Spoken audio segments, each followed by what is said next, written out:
everyone, Tom Babbey here with the Watts Weekly. I'll be talking about my inspirations outside of the art world. I think it's a really important thing to discuss. So often, as artists, we get caught up in the technical training. We get caught up in our own little art world, in our own little art bubble. You know, we all have our inspirations as far as painters go, whether it's Bob Kuhn, Norman Rockwell, Jeffrey Jones, or whoever.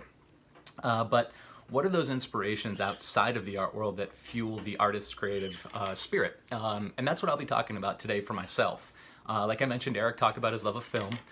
For me, what fuels me, what kind of recharges me after a long day in the studio or sets me up for a successful day in the studio is nature, is wildlife. And if you follow me on Instagram or if you know me in person, that's probably not a surprise at all. I'm an avid outdoorsman. I do a lot of hiking. I'm a naturalist, and yeah, I'm kind of just a wildlife nut in general. But that love of wildlife, that love of the outdoors, that love of hiking, that love of nature, is what spurs my creative process. You know, just as Eric might borrow, say, a camera shot from a specific director to help him with a storytelling issue he's having with an illustration. I'll draw on my experiences on a hike and try to get that feeling that you have when you're in the outdoors, and I'll try to get that into my paintings, whether it's my wildlife paintings or, in this case, in the painting behind me here, my fantasy illustrations. So, you know, that feeling that you get when you're out on a trail and you turn around to bend and there's you know, a big bull moose that's just walking into a clearing there. That feeling of awe that you get from there.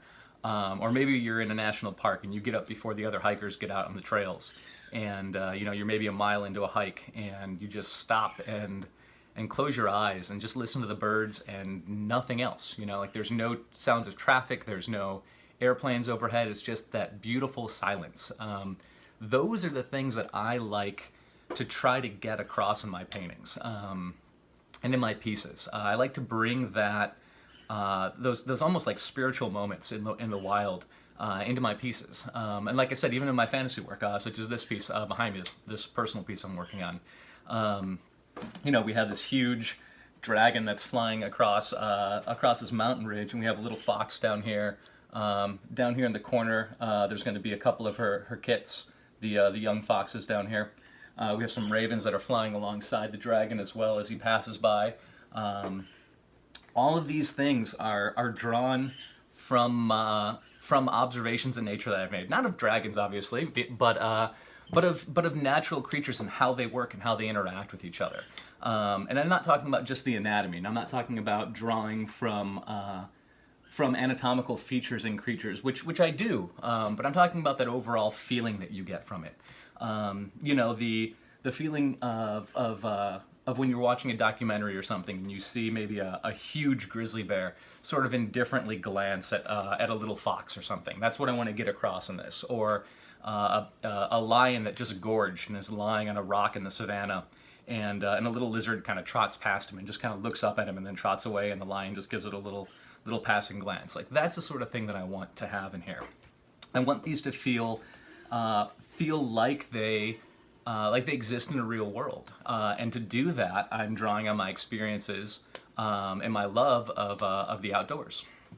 So, you know, like I mentioned before, we've got the mother fox here watching this giant dragon pass by, and the dragon's not, you know, chasing the fox or trying to eat the fox or something like that, because I mean, you don't really see that in nature. You don't see this expenditure of energy in nature for something that's not a huge payoff, right? You'll see wolves organize in a pack to hunt down a bison. You'll see, you know, a mountain lion stalk a deer.